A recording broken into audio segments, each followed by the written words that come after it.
Well, good morning, everybody. I'm Barrie Akin, and my colleague who's speaking today with me is Colm Kelly.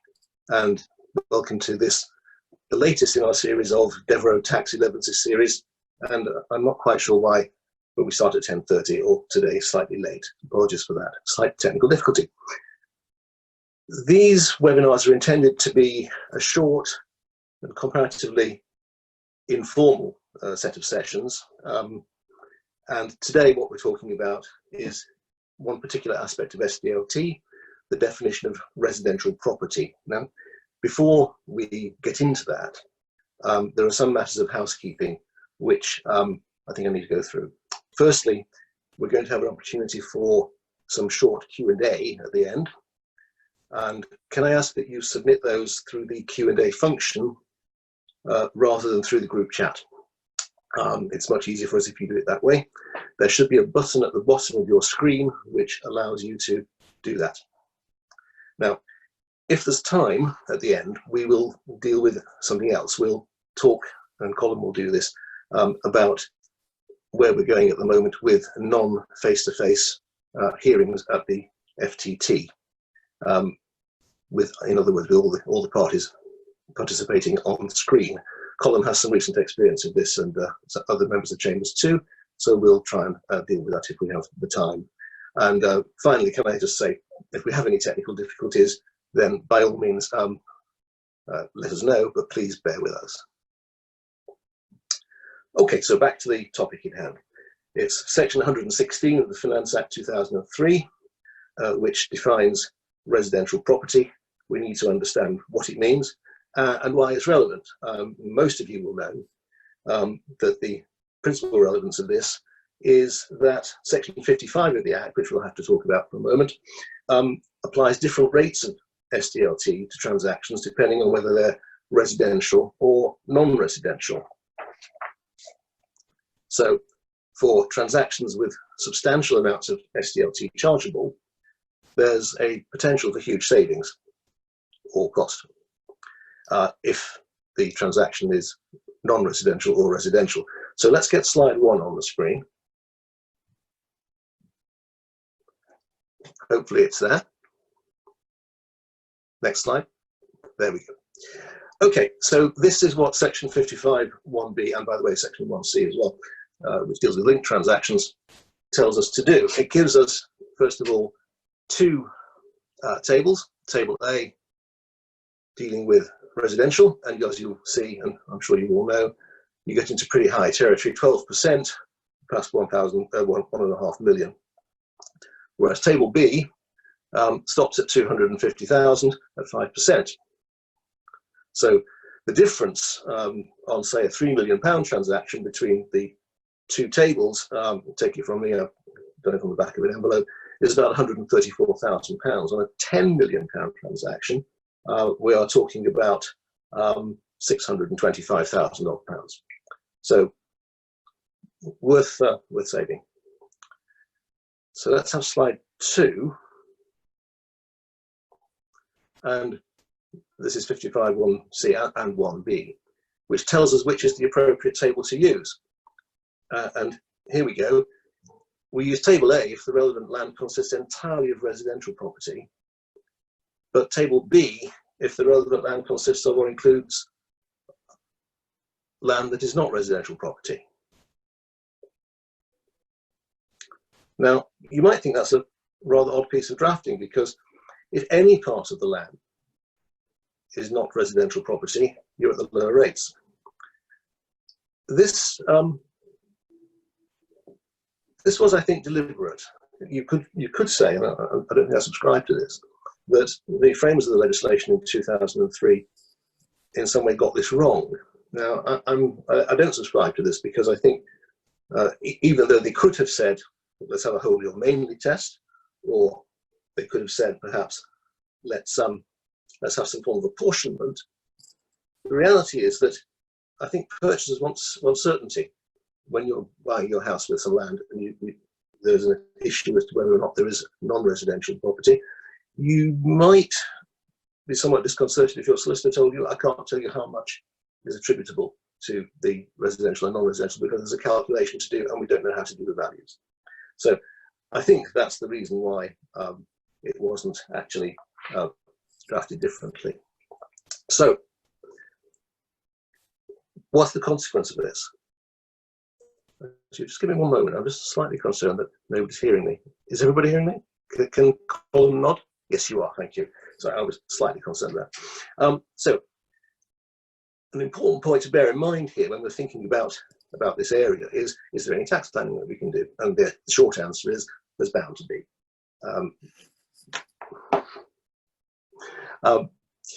But if we're going to think about that, then there are areas that they're going to have to also think about. So, for example, the targeted anti-avoidance rule in section 75A, and of course the GAR. And let's not forget the way statutory interpretation has been running in recent years with purposive approaches. Whether any of these have application in any particular case, we would have to obviously look at the facts specifically. And I'm not planning to go through detailed planning structures today, but it's certainly something to bear in mind. And if we have some time, we can chat about one or two of them. So I should also mention, of course, that there are other reliefs available. So, for example, multiple dwellings relief, which can bring the rates down. And in certain circumstances, section 1167, which treats 6 or more residential properties in one transaction as being automatically not residential. So let's get the next slide up to have section 116 itself. It's about time we looked at that. And here it comes. So in this part, residential property means little a building that is used or suitable for use as a dwelling, or is in the process of being constructed or adapted for such use. So notice immediately that bare land isn't residential property. That must be obvious. Here's the bit that we're going to chew over a little. Land that is or forms part of the garden or grounds of a building within paragraph A, including any building or structure on such land. Or C, an interest in or right over that land that subsists for the benefit of a building within paragraph A or of land within paragraph B. And non-residential property means any property that's not residential property. So any bit not being residential, then it's not residential. Now, one slight oddity in the drafting of this, which I frankly noticed last night, but I don't think goes anywhere, is the slight oddity of conjunctions here. Little a ends with an and, little b with an or. And I'm not sure that the draftsman was awake, but I don't think it makes any great difference. But I think I would have expected that there would have been an and where there's an or, and nothing where there's an and, but never mind. I don't think it makes any difference to the interpretation. But today we're focusing on garden or grounds. If we have time, we will talk about land that subsists for the benefit in little c. Now, another quirk about this area is that it's the purchaser who's looking for the relief. It's the vendor who controls the transaction, in the sense that the facts which have actually taken place, which have to be evaluated in any dispute relating to this, they're all in the hands of the vendor. It's what the vendor, will come on to timing, but broadly speaking, it's what the vendor did with the land. It's what the vendor was doing with it at completion. And if you come along as a purchaser expecting to get relief, you are either looking at a situation which you can't control, or you may be lucky and have a very savvy vendor who's decided that to enhance the selling power that he might have, if he can manipulate or shape matters such that the relief is available, that we don't have fully residential land, then he may be able to do something on the price with the purchaser. But the point is that you may well be in a situation in which, for example, sales particulars have been produced, brochures have been produced, they say nothing about non-residential use. That may become a bit of a problem down the line. So the classic example, certainly the kind of cases that have got to the tribunal so far, are all to do with your £2-3 million house in the Cotswolds or the Greenbelt, with extra land, a paddock perhaps, and maybe the odd building on top. That's where the authorities currently sit.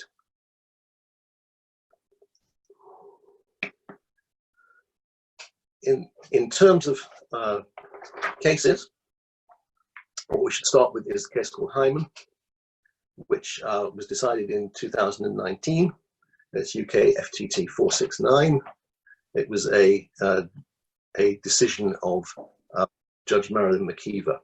Now, I'll outline the facts and speak a little about the approach that the FTT took in interpreting garden or grounds. So this was purely a garden or grounds case, or almost purely.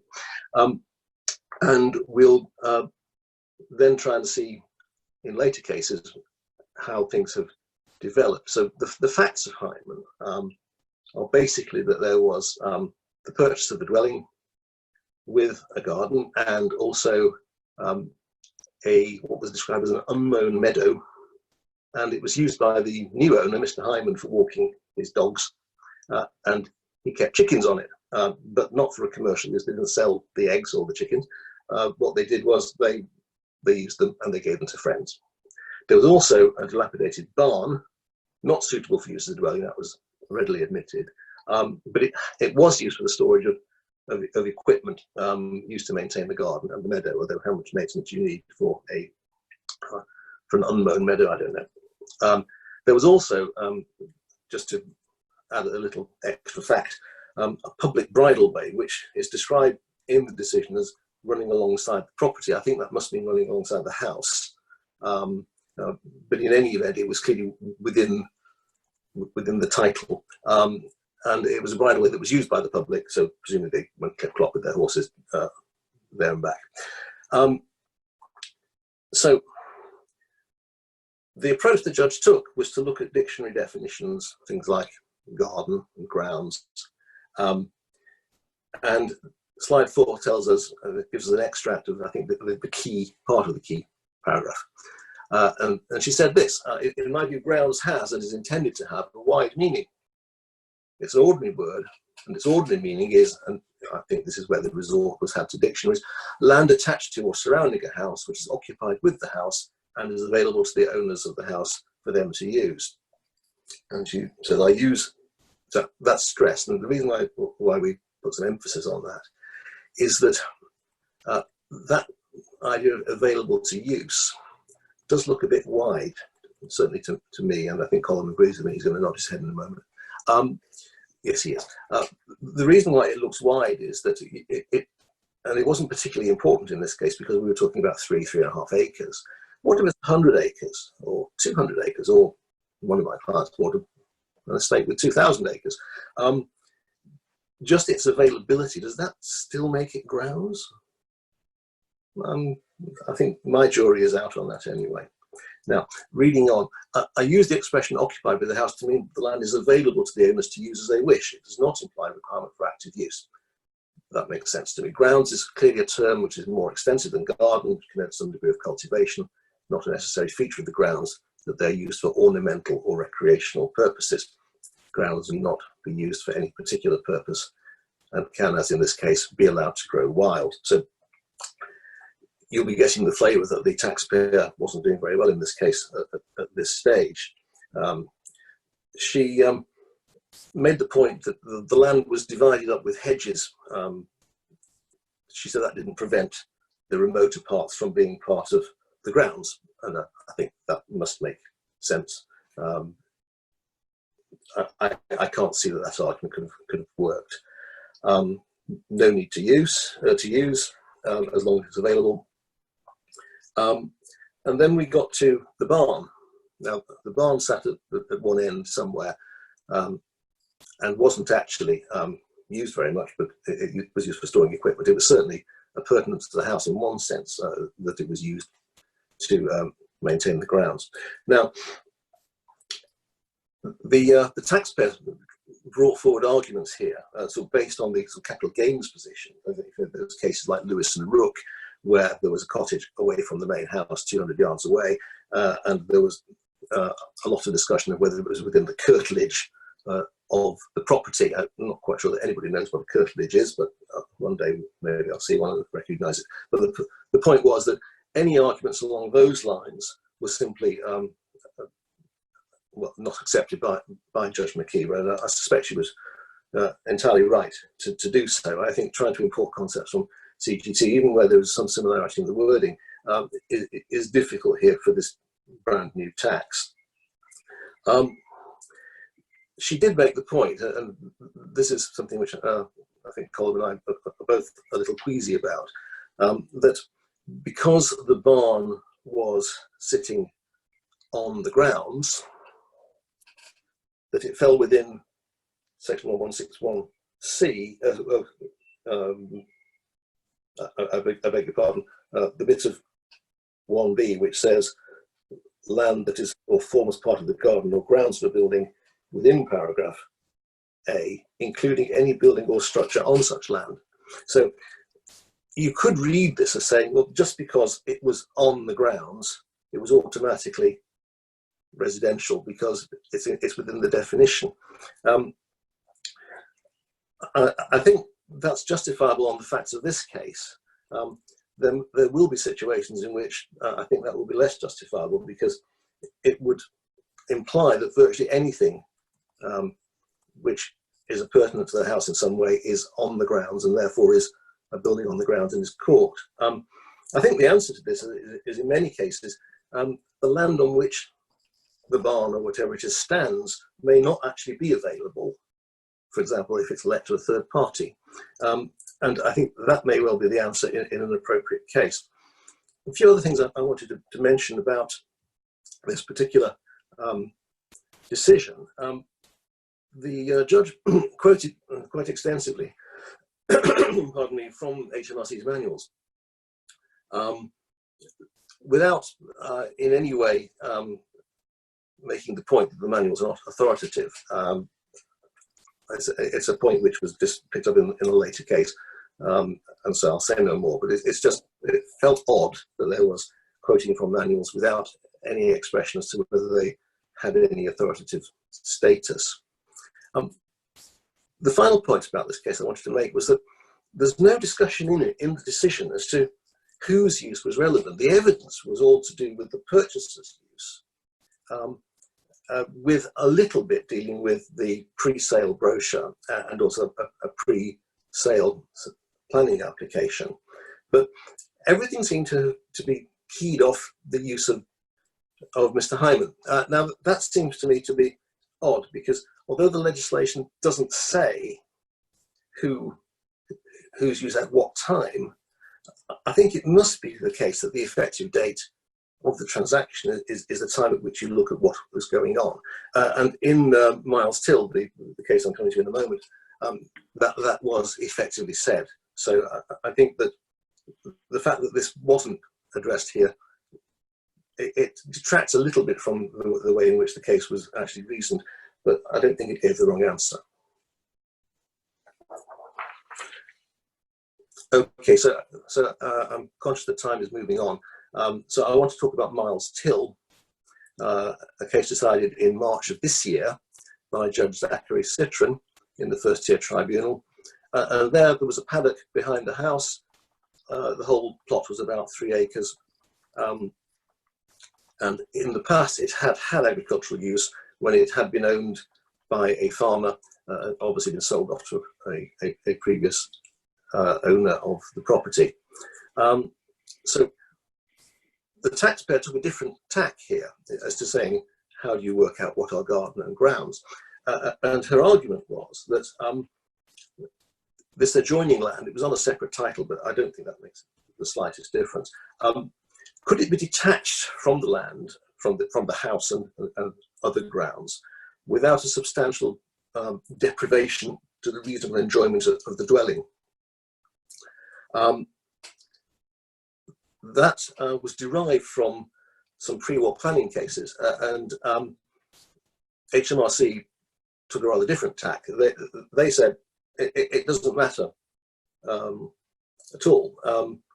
It doesn't matter that the appellant may not have been using it. What mattered was that there was nothing restricting the proprietors from using and enjoying the paddock as part of the dwelling. So they took a pretty absolutist approach. If you can use it, it's part of the grounds. So in the absence of some impediment to using it, it's residential. Now the FTT didn't like that. It harks back to what was said in Hyman about it just being available. And I think we had a more nuanced decision here. What Judge Citron said was, one must look at the function of the adjoining land to decide if its character answers to the statutory wording in section 116. In particular, is the land grounds of a building whose defining characteristics is its use as a dwelling? And I think, therefore, he was right. And for the commonly owned adjoining land to be grounds, it must be functionally an appendage to the dwelling rather than having a self-standing function. That seems to me to make enormous sense. Now, Judge Citron then said, well, there's insufficient evidence to show that the paddock was not part of the grounds. In other words, it's a burden of proof case at the end of the day. That seems to me to be not quite a cop-out, but it would have been interesting had there been better evidence to see what the effect would have been. Okay, so what we really need to do now is to consider how we can take things out of section 116, out of the residential part. And I think, Colm, you've got something to say, and I better shut up because I'm taking up all your time. Yeah, so the first thing I'm going to do is to ask, we can get rid of the slide. Great. So I'm going to take you through the factual ends of the 4 decisions we've had from the FTT recently to hopefully give you a sense of what works and what doesn't work. The first thing to say is that thus far, nothing has worked in the FTT when it has fought. It's all been going the revenue's way, but I think we have some clarity on the more obvious cases of what will work. So first of all, paddocks and fields are the typical issue that people have this fight over. It is, as Barrie said, usually a house in the country, or the paddock at the rear, or some fields. And this has cropped up in all 4 of the cases so far. So in Hyman, there was what was described as a meadow, which was left to grow wild and was used by the owners for walking their dogs, and they kept chickens on it who laid eggs, and it was an entirely uncommercial operation. They would eat the eggs or give them to their friends. They weren't selling them on or running a business. So unsurprisingly, based on what Barry's just told you about the use of that meadow, the FTT concluded it was grounds and fell within the definition of residential. Then there's another case decided shortly afterwards called Goodfellow. And here there were 2 paddocks out the back of the house, and the owner allowed the neighbour to graze the neighbour's horses on those paddocks. And there was a rent of £1 per month. Again, this didn't work. The FTT agreed at the revenue submission that the neighbours' use of the paddocks didn't alter their status as part of the grounds. In what I think was a slightly woolly way of looking at it, they said the entire property, including the dwelling, had the character of an equestrian property. That's why it was purchased. And it wouldn't retain that character if the paddocks weren't available for use as grounds. Therefore, it had the character of residential. I think that probably gets things back to front. But the outcome was probably still correct, because the FTT noted that there was no evidence of anything approaching a commercial agreement for the use of those paddocks. So again, that's probably an area where there was a failure of evidence.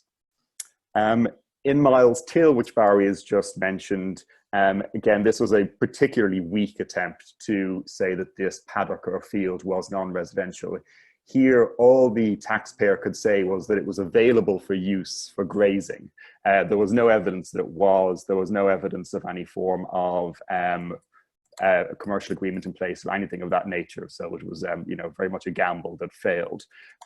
So that didn't succeed. Where we come closest to it working is in the final case, which is Pensfold, 2012 case. And this is a case where probably it was simply a failure of evidence on the taxpayer's part in not getting this argument home. There was a field purchased with the property, and for several years, since 2010 in fact, there'd been a gentleman's agreement between the vendor and the neighbouring farmer for grazing livestock on this field. In the end, the FTT decided that these were grounds, and it pointed to the kind of evidential deficiencies in the taxpayer's case. They noted that there was no formal grazing agreement in place. And I don't know, I haven't canvassed this with Barrie, but I wouldn't have thought that that's necessarily going to be any form of impediment. But they also noticed there was no indication of the contract of sale that this was being sold subject to any form of agreement. There was also no evidence of any grazing actually having taken place, even if there was evidence of an agreement for it. There was also the fact that the purchaser had purchased this with the intention of operating a rare breeds farm on the grounds, well, on the field, I should say, and that would be inconsistent with it being used for grazing by the farmer at the time of sale. And again, there's possibly some issues there the FTT didn't grapple with, which is what time are you assessing this, the character of the land at? And I agree with Barrie, it should be at the effective date of the transaction, rather than being concerned about what it might do in future years or future weeks, future months. There might be an avoidance issue there and an abuse issue there, but I don't think it's an issue that goes to the question of whether it meets the statutory definition in section 116. So what at least the revenue accept will work, because as I said, we haven't yet seen a tribunal case where it has worked, is going to be some form of commercial use. In their own manual, the SDLT manual, they say, parkland, whilst grazed by livestock, primarily provides an appealing setting for a dwelling and on which the livestock are not kept on a commercial basis, is likely to remain garden or grounds of the relevant building. So that's quite like, let's say, the chickens on the meadow in Hyman. But it goes on to say, in contrast, the same land grazed by livestock under a genuine commercial arrangement would be far less likely to be garden or grounds of the building. And I think that must be right. If you have some form of genuine license in place with a neighbouring farmer, where he is bringing cattle or sheep onto the grounds, onto the field or paddock to graze them, and excluding you from enjoying it, then it should fall outside of the definition of garden or grounds. And that seems to be being accepted generally by the tribunal. In Miles Till, that passage was described as generally helpful and balanced discussion of the factors indicating whether the adjoining land functions as an appendage to the dwelling or is self-standing. And in Miles Till, they also quoted several of the sections of the Revenue's SDLT manual and said that and applied the same description to those. So there's been some approval already for the approach the Revenue takes on some of these issues. What we don't have any indication of yet, and which would be quite interesting, is there anything in between the two examples we have? Is there something that is short of a full-blown commercial arrangement with the neighbouring farmer, but that isn't, you simply allowing your neighbour to run her horses on the ground whenever she feels like it, but without any real rent or fee being paid for that?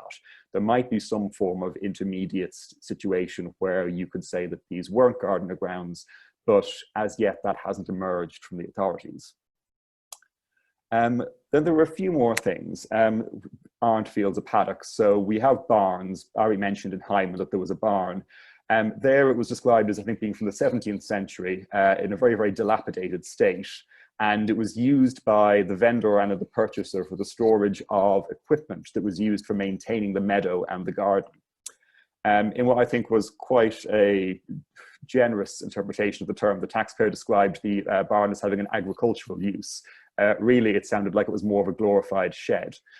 So perhaps unsurprisingly, that it wasn't found to be non-residential, it was garden or grounds. And as Barrie has said, I have some reservations simply about the way this was expressed in the decision, because it seemed to me that the judge, in the way she worded her conclusion on barn, applied a slightly different test by simply saying, well, the barn is on the grounds, therefore the barn forms part of the grounds. Whereas earlier, the section Barrie quoted to you from paragraph 62 suggests you need to actually apply your mind to the use to which that barn is put. But we know from what we were told about the actual use of the barn that it wasn't being used for any real non-residential purpose. So the outcome was correct in any event. Then we have a question of garages. So in Goodfellow, again, in what was quite a brave submission, the taxpayer had what seemed like a normal garage adjoining his house. And he said that because there was an office space or a space used as an office space on the top of that, some kind of mezzanine level, I think, that this wasn't therefore residential property, and the entire property had mixed use. And of course, he got a huge discount on his SDLT.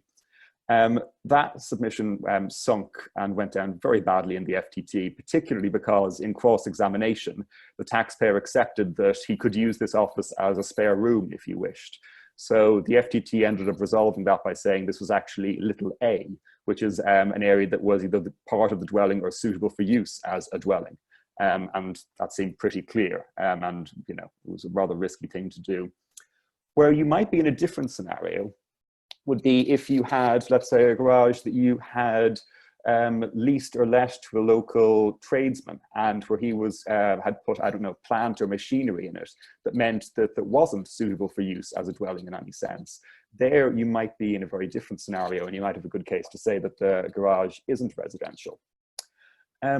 Similarly for parking spaces, because there are shades of meaning here. So most conventionally, you might have a parking space right outside your semi-detached suburban house. That's going to be either part of the dwelling, or if it's a green space, it's going to be the garden or grounds. You could have another scenario where you have, let's say, in the country, you might have a parking space that for some reason is just across the road that you might lease from a neighbor. You might also have another scenario where you've got an underground car parking space for which you have a leasehold interest or even a license. There, I would be far less certain that that forms part of the garden or grounds. Certainly wouldn't form part of the garden. If you're able to use it and benefit from it, then it's quite likely that it forms part of the grounds, I'd say. At least that's arguable. But then you come to the question of, what if you have that? What if you have a spare car parking space and you live in London and you see this as a potential gold mine and you want to either license or lease it to someone who'll pay you quite a lot of money to use it? Then does that stop being residential? I think it would certainly stop forming part of the garden or grounds. If it's something, an agreement where it's something more than you can, let's say, terminate a license at will. If it's, for 6 months at a time and there are provisions about notice, where you need to give several months notice, then I think that would take you outside of the garden or grounds. The question then is, does that still fall within little c, which you'll recall when Barrie had that slide up, is land which subsists for the benefit of a dwelling. And Barrie and I had some debate about this, and we think it probably depends on the terms of the agreement. If you've decided to lease your car parking space on a long lease for 21 years, and if you want to re-enter, you need to give 6 months notice, it's probably the case that that land doesn't in fact benefit your dwelling at all. The income from that obviously benefits you, but that's not the same as saying it benefits your dwelling. You could be in a different scenario where you have an agreement which is simply running from week to week and which you can revoke very, very easily and where you can re-enter. And in that case, if you were selling that property on, the value of your property, well, if you're selling the dwelling on, the value of your dwelling is going to be boosted by the fact that the new purchaser can obtain the benefit of that car parking space very quickly and without much effort. So in those circumstances, there's probably quite a strong argument to say that it is land that subsists for the benefit of your dwelling and therefore would be residential. So that's all I have to say about the authorities. I know we've had some Q&A already, some issues I think we've slightly touched on and others which we haven't. And I think at this point I might maybe read some of the, if Barrie wants to nod and indicate his agreement, I might read some of these out and see if he wants to tackle any of them. Does that sound sensible to you? Yep, that's fine. Yep. So the first one, to which I confess I haven't got an immediate answer, is what would the classification be for a building which was under construction, but construction has ceased and the building is not yet habitable? Barrie, any thoughts? Well, you have to start off by looking at 1161A. And I'm sure the question has already done that and pondered over it. It basically says residential property means a building that is used or suitable for use as a dwelling, we know that already, or is in the process of being constructed or adapted for such use. And I suppose the nub of the question is, well, if we stop doing it for some reason, we'll go into that in a moment, does that mean that it is no longer in the process of being constructed? Well, I think it would be, I think it'd be a fairly brave submission if there was merely a temporary cessation, because that seems to me to be a sort of, I think the courts would be bothered about a floodgates argument, that there would be an easy piece of planning, start building it, stop, go away for 6 months or 3 months, and try therefore your luck in persuading the tribunal that it is no longer in the course of being in the process of being constructed. If you have a situation in which it's been absolutely abandoned, then I think you're motoring. In between the two, I think we're all in shades of grey. Okay. And so the next one, which I think we have some guidance on, is, do you think that there is a limit to the size of grounds of a house, e.g. at a large house in 200 acres? So in Miles Till, in paragraph 44, they talk about the grounds having to in some sense support the dwelling. And if you have a large country house and you have a large number of grounds, then I think that seems perfectly fine. If you've got a large Georgian pile and 200 acres around it, I'd feel fairly comfortable calling that grounds, particularly if you can say that, I don't know, Lancelot Henderson, not Lancelot Henderson, Lancelot Brown, rather, landscaped this back in the day. If you have a small cottage and for some unexplained reason, then you've got 500 acres of land around it, then I think that would rather stretch the common use of the word grounds to say that they are the grounds of the dwelling. But it's an unusual scenario, not one that's been tested. And if they are just empty land, not being used for farmland or haven't been used for farmland, then I think it's not entirely clear. But Barrie, do you have any thoughts on that? Yeah, I think this is difficult because if you were selling Blenheim Palace, assuming that you could, you can't, but assuming that you could, that's got a lot of land, but it's a huge house. And it may have 2,000, 3,000 acres for all I know, but I think you would be struggling in that situation to say that it wasn't part of the grounds. But the point you make, where you have a smaller, less grand property, I can see there's an argument. An interesting question is whether you could structure a sale in such a way as to, for example, a large house which has also a cottage at one end of the extensive grounds. If you sell the cottage with the grounds and then sell the house separately, well, you can work out for yourself that that will be in the courts for quite some time. But it's an interesting idea. Another one which I think is very interesting is going back to grazing licenses. It says, you seem to indicate that a grazing license may be determinative. Is that right? Even if most or all grazing licenses are for nominal consideration and by their nature don't confer exclusive possession to the farmer and are able to terminate with very little notice. So I think that those are the right kinds of issues. So far, this has only arisen in the context of garden or grounds. And there we know that the test is simply, if you seem to be functionally excluded by some form of commercial arrangement from the use of that land, then it's outside of the definition of garden or grounds. So yes, even if licenses are for fairly low consideration and are terminable quite quickly, and if that's the norm, it might nevertheless still be commercial. So I would feel comparatively comfortable saying that there's a good argument in some cases for it being garden or grounds. Where it's slightly more difficult is whether or not the revenue could have a second bite of the cherry by looking at little c and saying, even if we can't describe that field over which cattle are being grazed as garden or grounds, does it nevertheless mean that it can be land subsisting for the benefit of the dwelling? Little c hasn't been tested yet. There's one throwaway arbiter comment in Hyman about it, but there's been no detailed judicial consideration. And it's not yet, I'm not entirely sure whether or not, if let's say you want to primarily deal with it as B, if that excludes you from considering it also under C, or whether you can try doing both, and if the test can be different and more permissive or more, from the revenue's point of view, more beneficial to them under one rather than under the other. And Barrie, do you have any thoughts?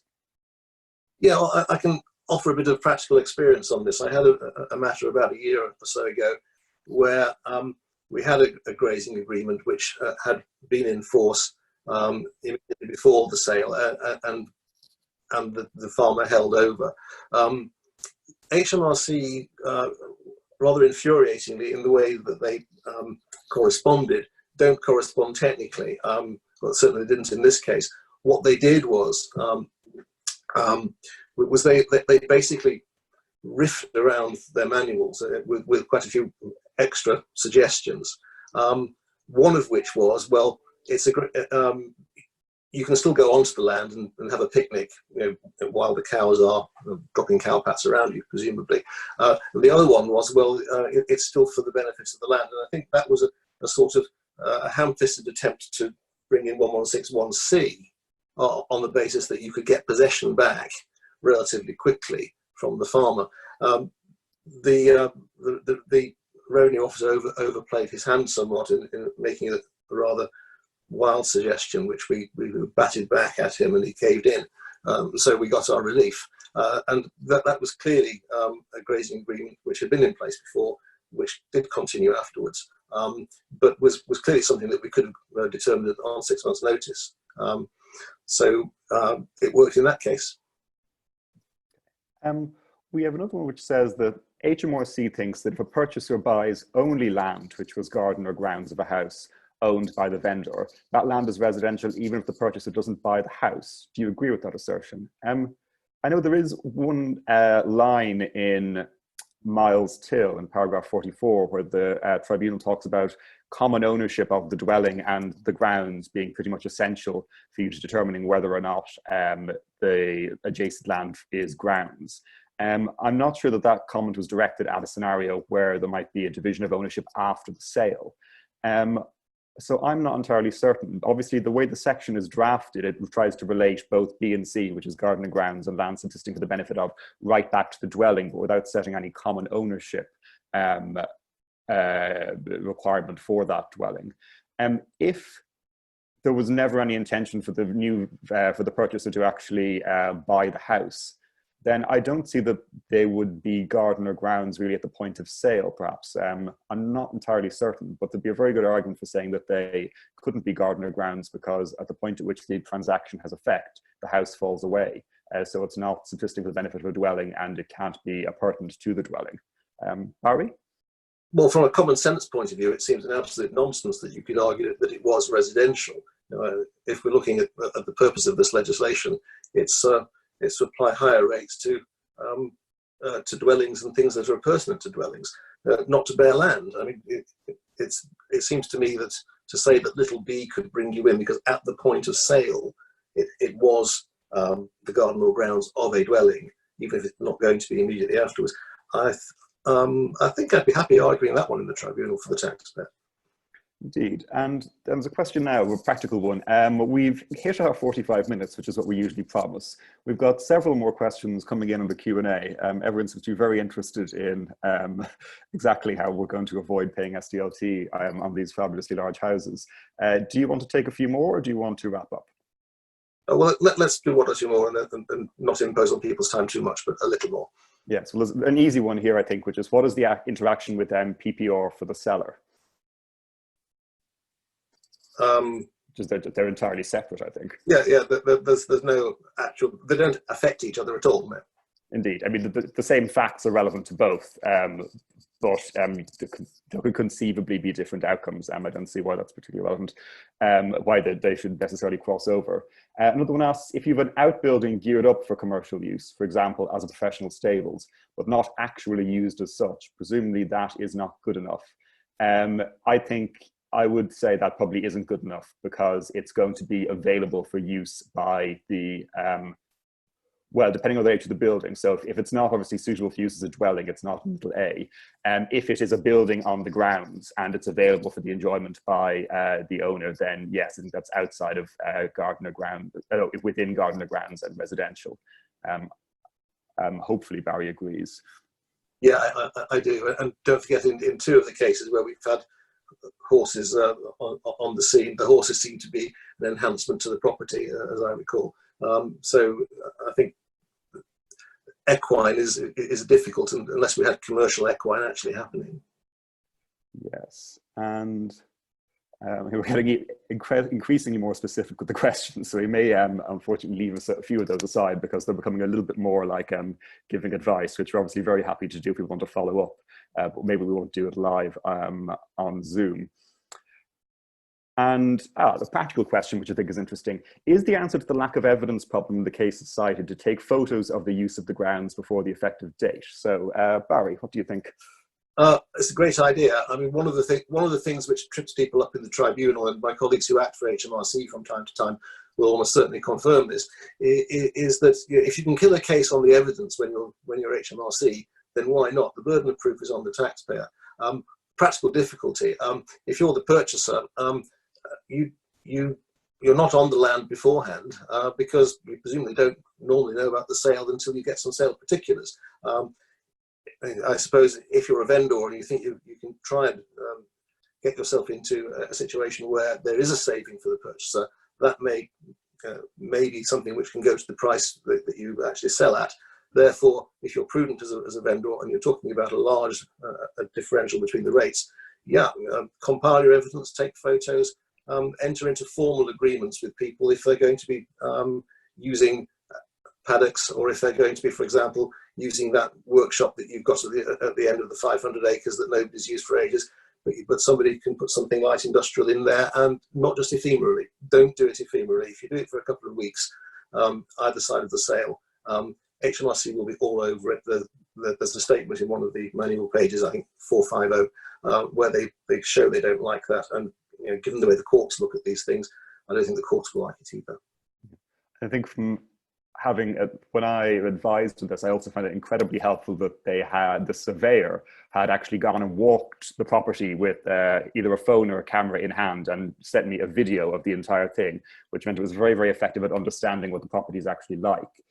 Because what the tribunal has tended to do quite a lot is to rely on descriptions in estate agents' brochures when in these cases, presumably because it's a piece of evidence in front of them that isn't as obviously self-interested as the owner's witness statement. And without explicitly saying it, they tend to place quite a lot of reliance on that. So ideally, the canny vendor will have set this up well in advance and will have written the brochure in a way that suggests that there is some form of mixed use. If not, and you are going to have to say that the brochure isn't telling the entire story or showing the whole picture, I think if you get as far as the tribunal, you're going to want to deal with that in your evidence. And you're going to say, I recognize the brochure says this about the paddock, but I don't think that's right. Here are the photos that show how it's used. This is the agreement that tells you how it's actually used. If the tribunal judges are paying attention to these, then you're going to have to deal with the problems they create, I think, head on rather than trying to ignore them. Okay, I think we've now run on to about 5 minutes after our time. So unless anyone else from Chambers at this point wants to jump in with contributions, we might call that a day. Yep. Great. Okay, so then I'm asked to remind you all that the next one of these sessions is going to be next Thursday, given the bank holiday. It's going to be Chris Stone and Anna Greenlee talking about something that has, of course, immediately escaped my mind, but it's going to be an invitation that's going to be, you're going to be sent around. If you have any suggestions for any of these future 11Zs, please do email the events@Devro address, and we'll be happy to try to accommodate anything that you can request. Actually, someone has made a good point. I think Chris Stone, if he feels like it, should be able to jump in now and turn on his microphone and do a small advert for his upcoming unallowable purpose is what they're dealing with next week. Yeah, just to say it's unallowable purpose. That is a topic that arose out of one of the suggestions out of the feedback from the first session, just to show that we do really value the feedback and take it into account. If anybody in the audience does have specific questions about unallowable purpose or issues that you want us to deal with, please do send them through to Luke at the events@devchambers.co.uk email address, and we'll try and pick them up. Thank you very much. Great. Well, then I think without anything more to say, thank you everyone for dialing in and indulging us again, and we'll see you all next week. See you next week.